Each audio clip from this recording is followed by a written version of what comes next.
आता आपल्याबरोबर आहेत माणिकराव ठाकरे काँग्रेसचे आपले प्रतिनिधी मंगेश चिवटे, त्यांच्याबरोबर त्यांनी एक छोटीसा वार्तालाप केलाय, तो आपण बघू आणि काय म्हणते काँग्रेस या सिच्युएशनवर माणिकराव ठाकरे आणि काँग्रेसचं काय म्हणणं आहे ते आपण ऐकून घेऊयात. मंगेश चिवटेंची छोटी मुलाखत.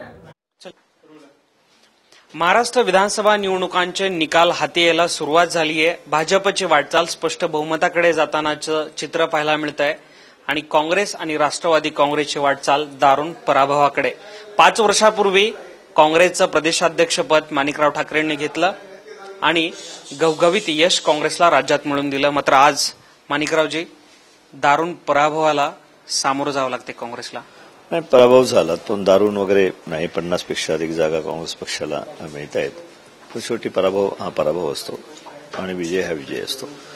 त्यामुळे निश्चितच 5 वर्षापूर्वी आम्ही विजय मिळवला होता, 1 नंबर पक्ष होता आणि शेवटी आज आम्हाला त्या ठिकाणी कमी जागा मिळत आहेत हे उघड झालेलं आहे. परंतु या परिस्थितीमध्ये जे काही जनमत असेल त्या पद्धतीने जे काही मॅन्डेट आम्हाला मिळेल त्याप्रमाणे आम्ही जनतेच्या सोबत राहू आणि जनतेच्या हिताच्या दृष्टिकोन काम करू. दिग्गज नेते काँग्रेसचे माजी मंत्री पराभूत होत आहेत. नारायण राणे असतील, सुरेश शेट्टी पिछाडीवर आहेत, कालिदास कोळंबकर त्यांचा सुद्धा पराभव झालेला आहे. कसं बघता हा किती जिव्हारी लागला पराभव? निश्चितच हा पराभव जिव्हारी लागणारच आहे, कारण हा जनतेच्या हिताची कामं मोठ्या प्रमाणामध्ये सरकारकडनं झाली आणि काँग्रेसचा सुद्धा दृष्टिकोन हा सर्वांना घेऊन चालण्याचा दृष्टिकोन आणि तशा प्रकारे विकासात्मक गरीब माणसाच्या हिताचा संदर्भामधला एक दृष्टिकोन काँग्रेस पक्षाने नेहमी समोर ठेवला आणि अशा परिस्थितीमध्ये पराभव झालेला आहे. परंतु शेवटी 15 वर्ष आम्ही सत्तेमध्ये होतो. कुठे ना कुठेतरी त्या संदर्भामधले ज्या काही चुका झाल्या असतील किंवा त्यामध्ये काही उणिवा आल्या असेल किंवा अपोजिशनने ज्या पद्धतीनं अनेक आश्वासनं दिली असेल की आम्ही सगळंच काही करू जादूच्या काढणीप्रमाणे, त्यावर कदाचित जनतेने विश्वास ठेवला. पक्षाचे जे प्रचार प्रमुख नारायण राणे त्यांचा सुद्धा पराभव. शेवटी पराभव हा पराभव असतो. शेवटी नारायण राणे असो की आणखी पक्षाचे नेते असो, एकूणच काँग्रेस पक्षाचाच हा पराभव आहे असं समजेल आणि त्यामध्ये निश्चितच स्थानिक स्तरावर सुद्धा मोठ्या प्रमाणात पडझड आमची झाली आहे. इतर मोठ्या नेत्यांचा पराभव आणि आपले स्वतःचे पुत्र राहुल ठाकरे यांचा यवतमाळ मधून पराभवच जवळपास 4थ्या क्रमांकावर येते आता जे माहिती मिळते त्यानुसार. कितपत जिव्हारी लागतं? नाही, अद्याप मतमोजणी पूर्ण व्हायची आहेत. 4-5 राऊंड राहिलेले आहेत आणि फार काही फरक नाही आहे.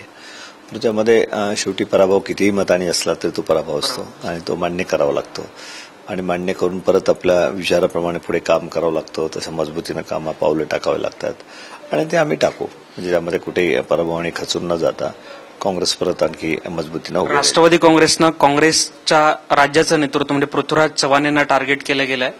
ते म्हणतात की राष्ट्रवादीला हेतुपुरस्कार बदनाम केलं गेलं, स्वतःच्याही पक्षाला खड्ड्यात घातलं आणि आम्हालाही खड्ड्यात घातलं. अशा पद्धतीनं या वेळेला असे काही विधान करणं मला असं वाटतं की चुकीचं आहेत आणि जे काही आरोप आहेत ते बिलकुलच निराधार आहेत.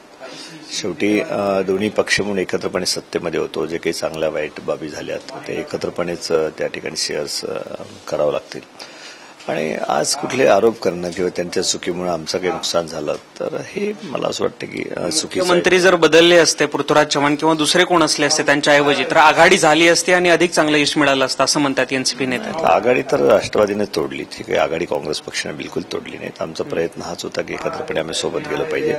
पण राष्ट्रवादी अशा प्रकारचं का तोडली त्याचं काही उत्तर आमच्याकडे नाही आहे. माणिक भाऊ, त्याचबरोबर शेवटचे 2 प्रश्न. पृथ्वीराज चव्हाण यांनी शेवटच्या 4-5 दिवसांमध्ये निवडणुकीच्या अगोदरची मुलाखत दिली. माजी मुख्यमंत्री सुशीलकुमार शिंदे, अशोक चव्हाण हे जेलमध्ये गेले असते, मी त्यांच्यावर कारवाई केली असते, तर कुठेतरी त्याचा एक फटका.